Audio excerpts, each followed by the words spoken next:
Welcome to my YouTube channel. अब हम start कर रहे हैं टाइप्स ऑफ केमिकल रिएक्शन। बाकी का चैप्टर हमने लास्ट वीडियो में कर लिया था, तो अब हम जो हमारा नेक्स्ट टॉपिक है वो स्टार्ट कर रहे हैं। तो पहला रिएक्शन है हमारी कॉम्बिनेशन या फिर synthesis reaction. A chemical reaction in which two or more elements or compounds या reactants react to form a single compound, जैसे कि रिएक्शन 1 और रिएक्टेंट 2 मिलके क्या बना रहे हैं, प्रोडक्ट बना रहे हैं। तो इसमें हमारे पास दो रिएक्टेंट्स होंगे और दोनों से एक सिंगल प्रोडक्ट बनेगा। कॉम्बिनेशन रिएक्शन ये दो टाइप की हो सकती है, या तो ए और बी मिलके ए बी बना सकते हैं या फिर ए बी सी डी मिलके ए बी सी डी बना सकते हैं। मतलब अल्टीमेटली हमारा जो प्रोडक्ट होगा वो एक ही होगा। रिएक्टेंट हमारे पास दो होंगे, या तो दो एलिमेंट्स कंबाइन होके और कंपाउंड बना सकते हैं, या तो कंपाउंड कंबाइन होके और कंपाउंड्स बना सकते हैं। Moving to the next topic, दोनों के एग्जाम्पल है हमारे पास। Burning of magnesium ribbon. Magnesium reacts with oxygen present in the air to form a layer of magnesium oxide on its surface, hence it is cleaned with sandpaper। क्योंकि magnesium जो होता है वो ऑक्सीजन से react करके magnesium oxide बना लेता है, इसीलिए उसको पहले सैंड पेपर से क्लीन किया जाता है। मैग्नीशियम के रिबन को पहले सैंड पेपर से क्लीन करते हैं ताकि उस पर जो ऑक्साइड की लेयर बनी है वो रिमूव हो जाए। तो दो एलिमेंट्स कंबाइन होकर यहाँ पे एक कंपाउंड बना रहे हैं। नेक्स्ट है क्विकलाइम विद वाटर। क्विकलाइम होता है कैल्शियम ऑक्साइड और वो पानी के साथ विग्रसली रिएक्ट करता है, मतलब एक्सोथर्मिक रिएक्शन होती है और हीट रिलीज होती है। और क्या बनता है हमारे पास, calcium hydroxide and heat is release. जिसमें हीट रिलीज होगी वो रिएक्शन होगी एक्सोथर्मिक, जो कि हमने पहले भी पढ़ लिया है। नोट देखते हैं, कैल्शियम हाइड्रोक्साइड मिलके किससे मिलके, कार्बन डाइऑक्साइड से मिलके बना रहा है हमारे पास calcium carbonate and water. Calcium carbonate जो होता है इसको बोलते हैं लाइमस्टोन या फिर मार्बल या फिर चॉक, और एक्शल भी इसी का नाम है। तो जब कैल्शियम हाइड्रोक्साइड से कार्बन डाइऑक्साइड रिएक्ट करती है तो वो कैल्शियम कार्बोनेट और वाटर बनाता है। Next is decomposition reaction. Decomposition means किसी चीज़ का ब्रेक डाउन होना। Compound breaks down into two or more elements or compounds when the energy is supplied in the form of heat, electricity, sunlight. तो किसी compound को अगर हमें break करवाना है तो हमें उसको क्या देनी पड़ेगी, एनर्जी देनी पड़ेगी, तब जाके वो कन्वर्ट होगा into two or more products. तो डीकम्पोज हो गया। रिएक्टेंट इसमें एक ही होगा लेकिन प्रोडक्ट इसमें दो या दो से ज़्यादा हो सकते हैं। तो जो हम एनर्जी देंगे डीकम्पोजिशन रिएक्शन में वो हीट की फॉर्म में हो सकती है, इलेक्ट्रिसिटी की फॉर्म में हो सकती है, या फिर सनलाइट की फॉर्म में हो सकती है। अगर हीट की फॉर्म में है तो उस रिएक्शन को बोलेंगे थर्मोलाइसिस या थर्मोलाइटिक डीकम्पोजिशन। और इलेक्ट्रिसिटी की फॉर्म में है तो इलेक्ट्रोलाइसिस या इलेक्ट्रोलाइटिक डीकम्पोजिशन। सनलाइट की फॉर्म में है तो फोटोलाइसिस या फोटोलाइटिक डीकम्पोजिशन। पहले हम पढ़ते हैं हीट वाली, मतलब हीट से हम किसी कंपाउंड को तोड़ रहे हैं तो उस रिएक्शन को क्या बोलेंगे, थर्मोलाइटिक डीकम्पोजिशन। तो इसमें देखते हैं हम, पहला कंपाउंड है हमारा फेरस सल्फेट, जो कि किस कलर का होता है, पेल ग्रीन कलर के क्रिस्टल्स होते हैं। इसको हीट से तोड़ेंगे हम और क्या बनेगा हमारे पास, फेरस सल्फेट एंड 7 वाटर इसके अलग हो जाएंगे। ये जो 7 है ये होता है वाटर ऑफ क्रिस्टलाइजेशन। ये क्रिस्टल के अंदर ही वाटर प्रेजेंट होते हैं, जो कि हम नेक्स्ट चैप्टर में पढ़ने वाले हैं एसिड, बेस एंड सॉल्ट्स में। अब है जो फेरस सल्फेट टूट के बना है, उसको फर्दर अगर हीट करेंगे तो वो किस में कन्वर्ट हो जाएगा, this is the symbol of heat, this short triangle is called heat. हमने इसको फर्दर हीट किया तो ये बन गया Fe2O3, दैट इज फेरिक और फेरस ऑक्साइड। इसको बोलते हैं फेरस ऑक्साइड, फेरस। तो जो नेक्स्ट हमारे पास फेरस सल्फेट बना है यहाँ से, वो किस में कन्वर्ट हो गया, फेरिक ऑक्साइड में, SO2 में और SO3 में। ये दोनों ही क्या है हमारे पास, गैसेस है, और ये हमारा सॉलिड है। नेक्स्ट अगर हम किसको हीट करते हैं, कैल्शियम कार्बोनेट को हीट करते हैं तो वो किस में कन्वर्ट हो जाएगा, क्विकलाइम और CO2 में। ये रिएक्शन भी पूछी जाती है कि कैल्शियम कार्बोनेट या मार्बल लाइमस्टोन को हीट करने पर क्या बनता है, क्विकलाइम बनता है, या फिर बर्न्ट लाइम भी बोलते हैं इसको, और CO2 रिलीज हो जाती है। कौन सी गैस रिलीज होती है, CO2। Next is heating of lead nitrate, most important reaction. Lead nitrate PbNO3 का होल ट्वाइस, इसको अगर हम हीट करेंगे तो क्या बनेगा, लेड ऑक्साइड, नाइट्रोजन डाइऑक्साइड, ये कौन से कलर की फ्यूम्स होती हैं, ब्राउन कलर की फ्यूम्स, और ऑक्सीजन बनेगा।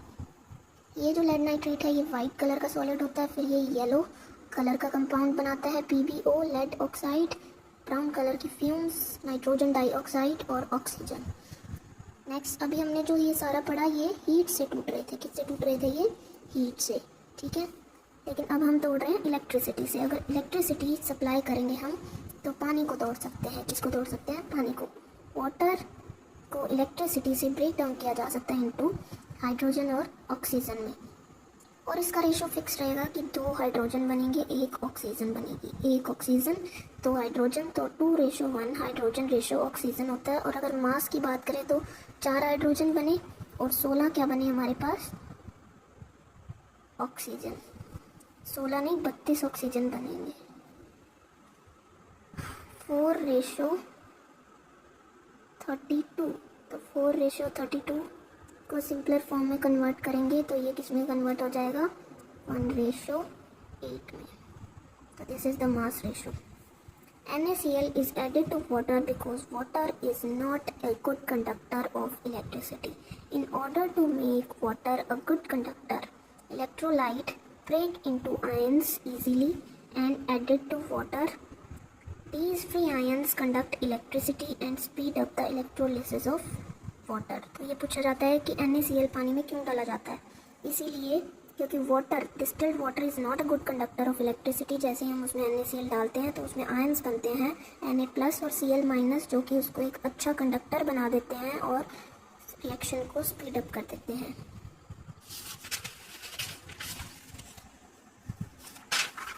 अब आपसे पूछा जाता है कि हाइड्रोजन और ऑक्सीजन कैथोड एनोड जो भी सेटअप होगा उस पर कहाँ बनेंगे और हाइड्रोजन का टेस्ट क्या है, ये सब आपको याद रखना है। सबसे पहले हाइड्रोजन का टेस्ट क्या है कि हम जब, आपको कैसे पता चलेगी कि हाइड्रोजन गैस बन गई है इस एरिया में या इस रिएक्शन में, तो वो आप एक बर्निंग कैंडल वहाँ लेके जाएंगे और अगर वहाँ पे आपको पॉप अप की साउंड आ रही है मतलब वहाँ पे हाइड्रोजन बनी हुई है। When we bring candle the gas in the test tube takes fire and burns with a pop sound showing presence of hydrogen in the test tube. Oxygen अगर बनेगी तो हमें पता है जैसे हम, ऑक्सीजन क्या होती है? अच्छी सपोर्टर होती है बर्निंग के लिए। तो when we bring candle the candle starts to burn brightly, तो वो ज़्यादा अच्छे से जलेगी जिससे हमें लगेगा कि यहाँ पे क्या प्रेजेंट है? ऑक्सीजन। तो हाइड्रोजन कंबस्टिबल होती है लेकिन सपोर्टर नहीं होती है कंबशन की, जबकि ऑक्सीजन कंबस्टिबल तो नहीं होती लेकिन अच्छी सपोर्टर होती है कंबशन के लिए। तो ये हाइड्रोजन और ऑक्सीजन के लिए आपको याद रखना है।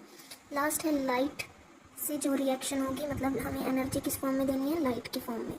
तो सिल्वर क्लोराइड और सिल्वर ब्रोमाइड को हम तोड़ सकते हैं into silver and chloride as well as this is here we have to write bromide Pr2।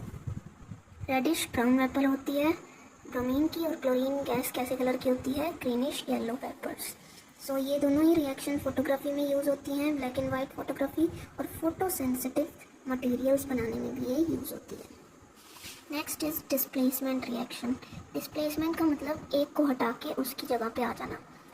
जैसे अ chemical reaction in which a more reactive और रिएक्टिव एलिमेंट, अब देखो किसी को हटाना है उसकी जगह से तो हमें ज़्यादा ताकतवर बनना पड़ेगा। तो ज़्यादा ताकतवर जो ज़्यादा रिएक्टिव या एक्टिव एलिमेंट होगा वही दूसरे को, लेस एक्टिव को, उसकी जगह से क्या कर पाएगा? रिप्लेस कर पाएगा किसी भी कंपाउंड के अंदर।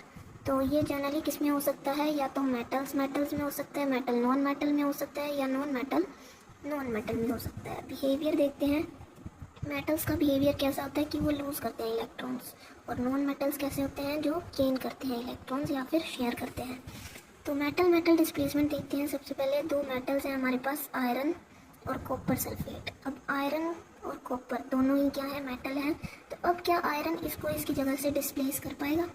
हाँ जी कर पाएगा, क्योंकि आयरन इसकी जगह आ जाएगा कॉपर की और कॉपर अलग हो जाएगा।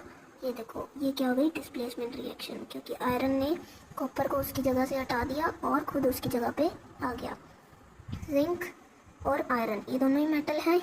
जिंक इसको हटा पाएगा इसकी जगह से? हाँ हटा देगा, और आयरन अलग हो जाएगा और जिंक सल्फेट बन जाएगा। तो ये देखो कलर चेंज हो रहा है। आयरन पहले सिल्वर ग्रे था, ये ब्लू था, अब ये लाइट ग्रीन हो गया और ये रेडिश ब्राउन हो गया। जिंक ये लाइट ग्रीन कलर के होते हैं और आयरन आ गया इसकी जगह पे और ये कलरलेस बन जाएगा। लेड ग्रे होता है और ये copper chloride blue green colour का होता है, लेड की जगह पे क्या आ गया? कॉपर क्लोराइड आ गया और लेड क्लोराइड बन जाएगा और कॉपर उसकी जगह से हट के अलग हो जाएगा। अब जो ये सारे आप देख रहे हो, ये सारे मेटल्स ज़्यादा रिएक्टिव हैं इन मेटल से, मतलब कॉपर से ज़्यादा रिएक्टिव आयरन है, आयरन से ज़्यादा रिएक्टिव जिंक है, कॉपर से भी ज़्यादा रिएक्टिव ये लेड भी ज़्यादा रिएक्टिव है, लेकिन कॉपर सिल्वर से ज़्यादा रिएक्टिव है, इसलिए सिल्वर को वो उसकी जगह से हटा सकता है। जिंक कॉपर से ज़्यादा रिएक्टिव है तो जिंक उसको हटा सकता है। अब ये आपको कैसे पता चलेगा कि कौन सा ज़्यादा रिएक्टिव है जो उसको उसकी जगह से डिस्प्लेस कर पाएगा और कौन सा नहीं कर पाएगा, ये हम जानेंगे रिएक्टिविटी सीरीज से। अभी आपको समझ आ जाएगा। पहले मेटल नॉन मेटल की बात कर लेते हैं। जिंक और डाइल्यूट HCl की जब रिएक्शन होती है, अब यहाँ पे जो हाइड्रोजन है वो क्या है, नॉन मेटल। तो मेटल ने नॉन मेटल को उसकी जगह से हटा दिया और क्या बन गया, जिंक क्लोराइड एंड हाइड्रोजन। तो ये मेजरली जो डिस्प्लेसमेंट रिएक्शंस होती हैं वो सारी एक्सोथर्मिक होती हैं।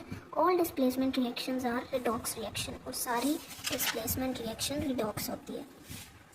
अब आपको कैसे पता चलेगा कि कौन सा एलिमेंट उसको उसकी जगह से हटा सकता है, तो ये है हमारे पास रिएक्टिविटी सीरीज़।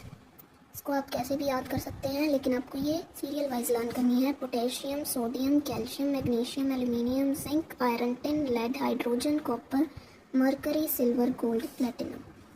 तो या आप इसको एक और ट्रिक होती है वो मैं आपको अलग से शॉर्ट्स के अंदर बताऊंगी जिससे आप इसको याद कर सकते हैं। Please stop calling me a zebra in the library hall, call me something good please. So आप इसको ऐसे भी याद कर सकते हैं। अब आपको ये याद रखना है कि ऊपर वाले जो एलिमेंट्स हैं वो क्या है, हाईली रिएक्टिव, ये सबसे ज़्यादा रिएक्टिव है। टिल एल्यूमिनियम तक ये सबसे ज़्यादा रिएक्टिव एलिमेंट है। फिर ये मॉडरेटली रिएक्टिव है, हाइड्रोजन एंड कॉपर तक मॉडरेटली रिएक्टिव है। और ये लास्ट वाले जो एलिमेंट्स हैं ये वेरी लेस रिएक्टिव है। तो सबसे ज़्यादा रिएक्टिव कौन है, ऊपर वाले एलिमेंट्स। मतलब ऊपर वाले एलिमेंट्स नीचे वाले एलिमेंट्स को उसकी जगह से हटा सकते हैं। जैसे हम एग्जाम्पल लेते हैं, अभी हमने किया था example iron and copper sulphate. तो आयरन कहाँ पे है, यहाँ पे आयरन कहाँ है, आयरन ये रहा, आयरन ये रहा। और जिंक कहाँ है, iron and copper sulphate, iron और कॉपर। तो आयरन ऊपर है या कॉपर, ओब्वियसली आयरन ऊपर है, तो आयरन उसको उसकी जगह से हटा सकता है, लेकिन कॉपर आयरन को नहीं हटा पाएगा। तो आयरन ने देखो उसको उसकी जगह से डिस्प्लेस कर दिया, लेकिन अगर यहाँ पे कॉपर होता और यहाँ पे आयरन होता तो वो रिएक्शन ही नहीं होती। I hope you understood. Next reaction is double displacement reaction, the reaction in which aqueous solution of two ionic compounds or a gas and an aqueous solution of ionic compound react to form an insoluble solid या फिर precipitate। इसमें क्या बनेगा, exchange of ions होंगे। जैसे कि ये हमारे पास लेड नाइट्रेट, ये है हमारे पास पोटेशियम आयोडाइड, ये दोनों ही सॉल्ट्स हैं और इन दोनों को रिएक्ट करवाएंगे। तो पहला वाला लेड जो है पॉजिटिव वाला, ये इसके नेगेटिव से रिएक्ट करेगा, मतलब आयोडीन के साथ जाएगा, और ये जो पोटेशियम है ये नाइट्रेट के साथ जाएगा। तो प्रोडक्ट क्या बनेंगे, potassium nitrate and lead iodide. और जो लेड आयोडाइड है वो येलो कलर का प्रेसिपिटेट होता है। उसी तरह से बेरियम क्लोराइड और सोडियम सल्फेट रिएक्ट करके क्या बना रहे हैं, sodium chloride and barium sulphate, जो कि वाइट कलर का प्रेसिपिटेट होता है। तो प्रेसिपिटेशन कब होती है, जब कोई इनसोल्यूबल चीज़ बन जाती है, मतलब कोई सॉल्ट नीचे टेस्ट ट्यूब में नीचे बैठ जाएगा तो वो PPT बन जाएगी। तो कैल्शियम हाइड्रोक्साइड में जब CO2 मिलाते हैं हम, तो वो भी एक ये सॉलिड बनाता है, और ये जो सॉलिड है ये वाइट कलर की PPT होता है और वाटर बनता है। नेक्स्ट है हमारे पास ऑक्सीडेशन एंड रिडक्शन। ये भी एक इम्पॉर्टेंट टॉपिक है जिसमें से क्वेश्चंस पूछे जाते हैं। तो ऑक्सीडेशन क्या होता है, oxidation is addition of oxygen and removal of hydrogen, addition of oxygen and removal of hydrogen। जबकि रिडक्शन होता है addition of hydrogen या removal of oxygen, हाइड्रोजन का ऐड होना या ऑक्सीजन का रिमूव हो जाना। जैसे कि हमारे पास रिएक्शन है, so reaction is copper oxide plus zinc gives copper plus zinc oxide. तो कॉपर ऑक्साइड कॉपर में कन्वर्ट हो रहा है और जिंक ऑक्साइड जिंक ऑक्साइड में कन्वर्ट हो रहा है। तो कॉपर ऑक्साइड मतलब कॉपर में कन्वर्ट हो रहा है, तो क्या हो रहा है, कॉपर ऑक्साइड से जब कॉपर बन रहा है तो ऑक्सीजन का रिमूवल हो रहा है, मतलब रिडक्शन हो रहा है। जिसका रिडक्शन होता है वो ऑक्सीडाइजिंग एजेंट होता है।